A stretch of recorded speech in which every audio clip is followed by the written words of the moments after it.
باب في الإيمان. حدثنا علي بن محمد الطنافسي قال حدثنا وكيع قال حدثنا سفيان عن سهيل بن أبي صالح عن عبد الله بن دينار عن أبي صالح عن أبي هريرة قال قال رسول الله صلى الله عليه وسلم الإيمان بضع وستون أو سبعون بابا أدناها إماتة الأذى عن الطريق وارفعها قول لا الہ الا اللہ والحیاء شعبۃ من الایمان. یہ باب ایمان کے بیان میں ہے. ایمان کا اصل معنی ہے دل سے سچا جاننا، تصدیق قلبی. اصل ایمان کیا ہے، اس سلسلے میں اختلاف ہے. حنفیہ اور محققین کا یہ مذہب ہے کہ اصل ایمان تصدیق قلبی کا نام ہے اور زبان سے اقرار یہ احکام اسلام جاری کرنے کے لیے شرط ہے. تو اس لحاظ سے اصل ایمان حنفیہ کے نزدیک اور محققین کے نزدیک یہ بسیط ہے، اس میں جز نہیں. مطلب یہ ہے کہ اگر کوئی دل سے اللہ کی وحدانیت اور رسول اکرم صلی اللہ علیہ وسلم کی رسالت اور ان کی لائی ہوئی شریعت کو دل سے مان لیتا ہے، سچا جانتا ہے، تو وہ ایمان والا ہو گیا. ہاں، اس پر اس وقت تک ایک مومن اور مسلم کے احکام جاری نہیں ہوں گے جب تک اپنی زبان سے اس کا اقرار نہ کر لے. گویا اجرائے احکام اسلام کے لیے اقرار باللسان شرط ہے.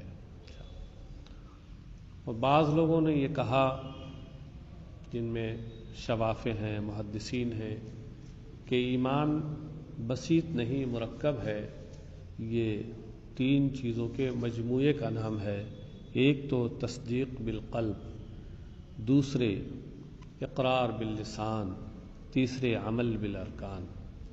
یعنی مطلب یہ ہوا کہ زبان سے تصدیق کرنا نہیں، دل سے تصدیق کرنا، زبان سے اقرار کرنا اور پھر ان پر عمل کرنا، یہ تینوں چیزوں کے مجموعے کا نام ایمان ہے.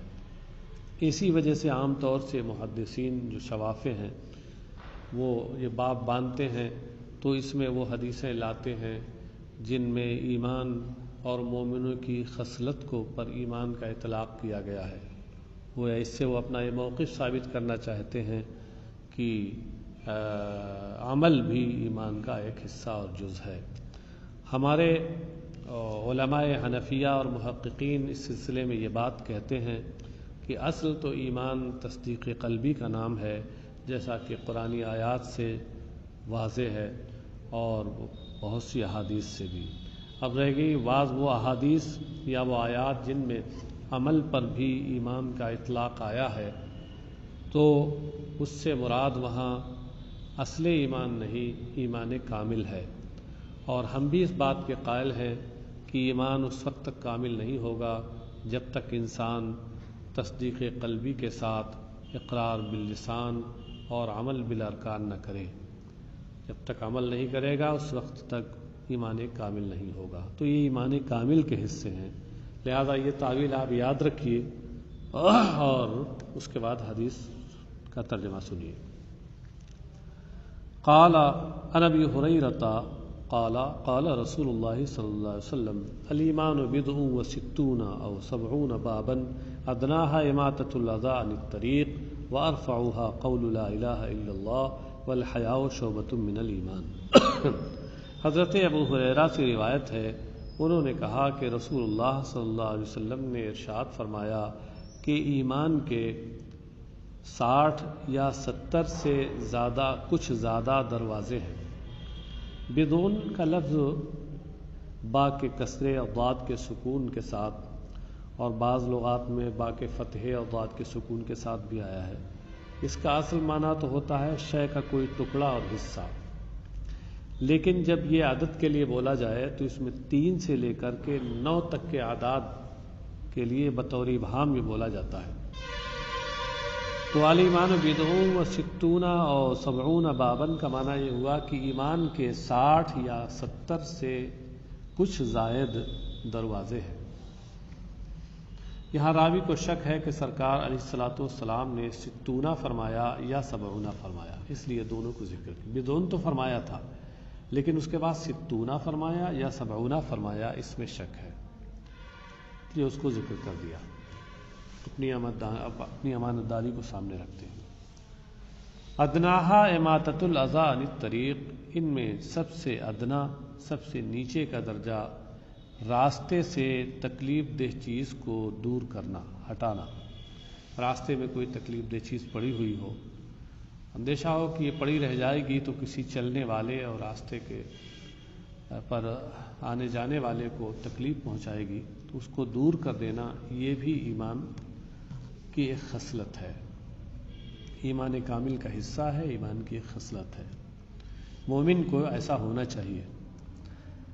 یہی سے سمجھ میں آیا کہ اگر اس کے خلاف کوئی کرتا ہے کہ راستے میں تکلیف دہ چیز کو لا کے ڈالتا ہے جس سے چلنے والوں کو تکلیف ہو، پریشانی ہو، مصیبت ہو، تو یقیناً وہ مومنانہ کام نہیں کر رہا ہے، وہ تو کافرانہ کام کر رہا ہے۔ مومن کی خصلت یہ نہیں ہے کہ راستے میں تکلیف دہ چیز کو ڈالے، بلکہ مومن کی خصلت یہ ہے کہ راستے میں ایسی کوئی چیز پڑی ہوئی تو اس کو اٹھا کے الگ کر دے۔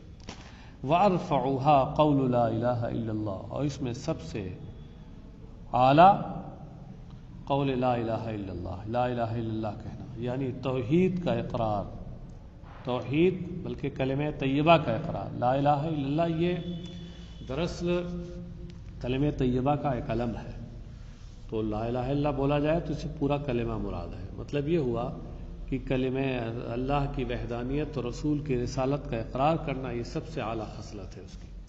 والحیاء شعبۃ من الایمان، اور شرم و حیا یہ بھی ایمان کا ایک حصہ ہے، ایک شعبہ ہے۔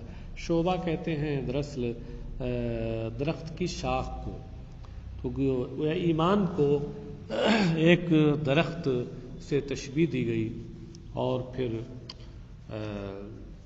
جو درخت مشبہ بھی ہے اس کو حذف کر کے اس کے لوازم و مناسبات میں سے شعبتن کو ذکر کیا گیا، تو یہ استعارہ مکنیہ اصلیہ ہوا۔ استعارہ مکنیہ اصلیہ کے طور پر یہاں ایمان کی خصلت کو ایمان کا شعبہ یعنی ایمان کی شاخ کہا گیا۔ حیا یہ بھی ایمان کی ایک شاخ ہے، ایمان کی ایک خصلت اور ایمان کا ایک شعبہ ہے۔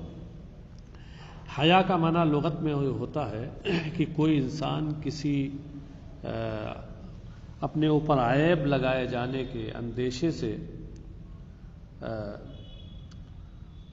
اس کے اوپر جو ایک طرح کی حالت طاری ہوتی ہے اور ایک طرح کی تبدیلی جو اس کے جسم پر رونما ہوتی ہے، اس کو لغت میں حیا کہتے ہیں، اور شریعت میں حیا اس خصلت کو کہتے ہیں اور اس عادت کو کہتے ہیں جو انسان کو قبیح اور بری چیزوں سے پرہیز کرنے پر آمادہ کرے اور کسی حق والے کے حق میں کوتاہی برتنے سے روکے، اسے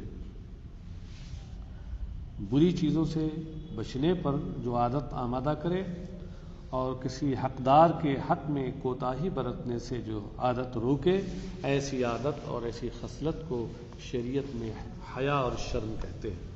تو اس طریقے کی یہ عادت اور خصلت، یہ ایمانی عادت اور خصلت ہے، یہ ایمان کامل کا حصہ ہے۔ شعبتن میں جو تنوین ہے یہ برائے تعظیم ہے، تو الحیاء و شعبۃ من الایمان کا معنی ہوا الحیاء و شعبۃ عظیمۃ من الایمان، یہ ایمان کی ایک عظیم خصلت ہے۔ حدثنا ابو بکر بن ابی شیبہ قال حدثنا ابو خالد الاحمر عن ابن عجلان، یہاں سے تحویل السند ہے۔ وحدثنا عمرو بن رافع قال حدثنا جرير عن سهيل جميعا عن عبد الله بن دينار عن ابي صالح عن ابي هريره عن النبي صلى الله عليه وسلم نحوه۔ مطلب ان حضرات نے یہ حضرت ابو ہریرہ سے یہ حدیث روایت کی، اور حضرت ابو ہریرہ نبی اکرم صلی اللہ علیہ وسلم سے راوی ہیں۔ حدیث کا مضمون وہی ہے جو اوپر بیان ہوا۔ حدثنا سہل بن ابی سہل ومحمد بن عبد الله بن يزيد قال حدثنا سفيان عن الزهري عن سالم عن أبيه قال سمع النبي صلى الله عليه وسلم رجلا يعظ أخاه في الحياء فقال إن الحياء شعبة من الإيمان۔ حضرت سالم ابن عبداللہ سے روایت ہے، وہ اپنے والد سے روایت کرتے ہیں، ان کے والد حضرت عبداللہ ابن عمر ہیں۔ یہ سالم حضرت عمر رضی اللہ تعالیٰ عنہ کے پوتے ہیں، والد ان کے حضرت عبداللہ ابن عمر ہیں اور دادا حضرت عمر ابن خطاب۔ تو بہرحال حضرت سالم اپنے والد یعنی عبداللہ ابن عمر سے روایت کرتے ہیں، انہوں نے کہا کہ نبی اکرم صلی اللہ علیہ وسلم نے ایک شخص کو شرم و حیا کے بارے میں اپنے بھائی کو نصیحت کرتے ہوئے سنا۔ فقالا، تو سرکار نے فرمایا ان الحیا شعبۃ من الایمان، یعنی سرکار نے دیکھا کہ ایک شخص اپنے بھائی کو شرم و حیا کے تعلق سے نصیحت کر رہا ہے، اس کا بھائی شرم و حیا اختیار کرتا تھا تو یہ نصیحت کر رہا تھا اسے، تو سرکار علیہ الصلوۃ والسلام نے سنا تو اس موقع پہ فرمایا ان الحیا شعبۃ من الایمان۔ بخاری کی روایت میں یہاں اور اضافہ ہے کہ سرکار علیہ الصلوۃ والسلام نے فرمایا دعہ، اسے چھوڑ دے، یعنی نصیحت مت کر اس سلسلے میں۔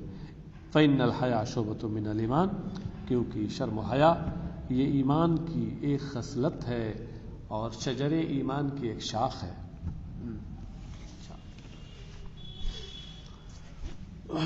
یعنی مومن جو ہوتا ہے اس کے اندر حیا ہوتی ہی ہے، بے حیا اور بے شرمی یہ تو کفار کا طریقہ ہے۔ حدثنا سويد بن سعيد قال حدثنا علي بن مسهر عن الأعمش وحدثنا علي بن ميمون الرقي یہ رقا کی طرف نسبت ہے، رقا یہ ایک جگہ کا نام ہے۔ قال حدثنا سعيد بن مسلمة عن الأعمش عن إبراهيم عن علقمة بن عبد الله قال رسول الله صلى الله عليه وسلم لا يدخل الجنة من كان في قلبه مثقال ذرة من خردل من كبر ولا يدخل النار من كان في قلبه مثقال حبة من خردل من ایمان۔ حضرت عبداللہ سے روایت ہے، انہوں نے کہا کہ اللہ کے رسول صلی اللہ علیہ وسلم نے ارشاد فرمایا کہ جنت میں داخل نہیں ہوگا وہ شخص جس کے دل میں رائی کے دانے کے برابر بھی تکبر ہے، اور دوزخ میں داخل نہیں ہوگا وہ شخص جس کے دل میں رائی کے دانے کے برابر بھی ایمان ہے۔ خردل کا معنی رائی، سرسوں۔ عربی زبان میں یہ سرسوں اور رائی یہ کسی چیز کی کے چھوٹے ہونے کو بتانے کے لیے اس کی مثال دی جاتی ہے۔ تو اس سے یہاں ان کا امام ابن ماجہ کا مقصد یہ ہے، یہ بتانا چاہتے ہیں کہ ایمان یہ بھی گھٹتا اور بڑھتا ہے۔ حالانکہ ہم بتا چکے ہیں کہ حنفیہ کے نزدیک اور محققین علماء کے نزدیک، محققین محدثین کے نزدیک بھی ایمان یہ بسیط ہے، گھٹتا اور بڑھتا نہیں ہے۔ گھٹتا اور بڑھتا جو ہے وہ اصل ایمان نہیں، ایمان کامل ہوتا ہے، اس میں اضافہ اور نقصان ہوتا ہے۔ تو حضرت عبداللہ سے روایت انہوں نے کہا کہ رسول اللہ صلی اللہ علیہ وسلم نے ارشاد فرمایا کہ وہ شخص جنت میں نہیں جائے گا جس کے دل میں رائی کے دانے کے برابر بھی تکبر ہو، اور وہ شخص دوزخ میں نہیں جائے گا جس کے دل میں رائی کے دانے کے برابر ایمان ہو۔ یہاں پہلے جملے کا کیا مطلب ہے کہ تکبر کرنا یعنی اپنے کو بڑا سمجھنا اور بڑائی کا اظہار کرنا اور دوسروں کو حقیر سمجھنا اور اس کا اظہار کرنا، یہ تکبر ہے۔ یہ چیز یہ رحمانی خصلت نہیں ہے، ایمانی خصلت نہیں ہے، یہ تو ابلیسی اور شیطانی خصلت ہے۔ تکبر عزازیل را خار کرد و زندان لعنت گرفتار کرد، عزازیل شیطان و ابلیس کو تکبر نے ذلیل و رسوا کیا۔ جب اللہ نے ان سے کہا تھا کہ آدم کو سجدہ کرو تو اس نے کیا کہا تھا؟ یہی نے کہا تھا کہ آدم مٹی سے پیدا ہوئے ہیں، ان کا پتلا مٹی سے تیار کیا گیا اور میں آگ سے تیار کیا گیا ہوں، اور آگ مٹی پر فوقیت و فضیلت رکھتی ہے، میں بڑے ہو کر کے ان کو چھوٹے کو کیسے سجدہ کروں؟ تو اپنی بڑائی کا اظہار کیا، اس نے تکبر کیا، تو ہمیشہ کے لیے وہ لعنت کا طوق اس کی گردن میں ڈال دیا گیا۔ تو اب جو شخص تکبر کرے گا تو وہ جنت میں نہیں داخل ہوگا۔ یہاں جنت میں داخل نہیں ہوگا سے مراد دخول اولی ہے، یعنی چونکہ تکبر کرنا یہ ایک حرام کام ہے، اور جو شخص حرام کام کا ارتکاب کرے گا تو وہ عام حالات میں ابتدائی میں جنت میں داخل نہیں ہوگا، بلکہ اپنی گناہ کی سزا بھگتنے کے بعد اگر مومن ہے تو۔ وَلَا يَدْخُلُ النَّارَ مَنْ كَانَ فِي قَلْبِهِ مِثْقَالُ حَبَّةٍ مِّنْ خَرْدَلٍ مِّنْ ایمان، اور جس کے دل میں رائی کے دانے کے برابر بھی ایمان ہے تو وہ دوزخ میں داخل نہیں ہوگا۔ یہاں دخول سے مراد دخول دائمی ہے، ہاں دخول دائمی یعنی خلود فی النار ہے۔ مطلب یہ ہے کہ جس کے دل میں ایمان ہوگا تو وہ اگرچہ یا تو رسول اکرم یا تو اللہ تبارک تعالیٰ کے فضل سے اس کے گناہ معاف ہو جائیں، یا رسول اکرم صلی اللہ علیہ وسلم کی شفاعت کے نتیجے میں اس کے گناہ معاف ہو جائیں، اور نہیں معاف ہوتے ہیں تو وہ اپنے گناہوں کی سزا بھگتنے کے لیے دوزخ میں جائے گا، اور پھر بالآخر اس کو دوزخ سے نکالا جائے گا، ہمیشہ اس میں نہیں رہے گا۔ تو پہلی جگہ لا يدخلوا میں دخول اولی مراد ہے، اور دوسری جگہ لا يدخلوا سے یہاں دوام اور خلود فی النار مراد ہے۔ حدثنا محمد بن يحيى قال حدثنا عبد الرزاق قال انبأنا معمر عن زيد بن اسلم عن عطاء بن يسار عن ابي سعيد الخدري قال قال رسول الله صلى الله عليه وسلم اذا خلص الله المؤمنين من النار وامنوا فما مجادلة احدكم لصاحبه في الحق يكون له في الدنيا اشد مجادلة من المؤمنين لربهم في اخوانهم الذين ادخلوا النار قال يقولون ربنا اخواننا كانوا يصلون معنا ويصومون معنا ويحجون معنا فادخلتهم النار فيقول اذهبوا فاخرجوا من عرفتم منهم فيأتونهم فيعرفونهم بصورهم لا تأكل النار صورهم ومنهم من أخذته النار إلى أنصاف ساقيه ومنهم من أخذته إلى كعبيه فيخرجونهم فيقولون ربنا أخرجنا من قد أمرتنا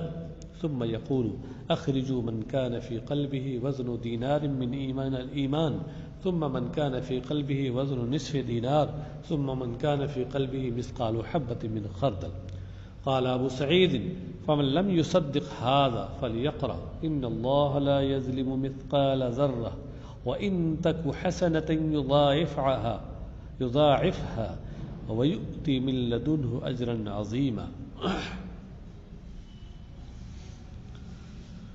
حضرت ابو سعید خدری سے روایت ہے، انہوں نے کہا کہ رسول اللہ صلی اللہ علیہ وسلم نے ارشاد فرمایا کہ جب اللہ تعالی مومنوں کو دوزخ سے نجات عطا فرما دے گا، وہ امنو، اور وہ اس امان اور سلامتی میں ہو جائیں گے، تو کہتے ہیں فما مجادلۃ احدکم لصاحبہ فی الحق۔ یہاں پر ما یہ ما مشابہ بلیسا ہے جس کا اسم مرفوع ہوتا ہے، یہ مبتدا خبر پر داخل ہوتا ہے، اس کا عمل یہ ہے کہ اسم کو مرفوع کرتا اور خبر کو منصوب کرتا ہے۔ تو مجادلۃ احدکم، یہ مجادلہ مضاف اپنے مضاف الیہ اور تمام متعلقات سے مل کر کے ما کا اسم ہے مرفوع، اور اشد مجادلۃ من المؤمنین لربہم فی اخوانہم الذین ادخلوا النار، یہ مضاف الیہ اور متعلقات سے مل کر یہ ما مشابہ بلیسا کی خبر ہے، منصوب ہے۔ اب ترجمہ کیا ہوگا؟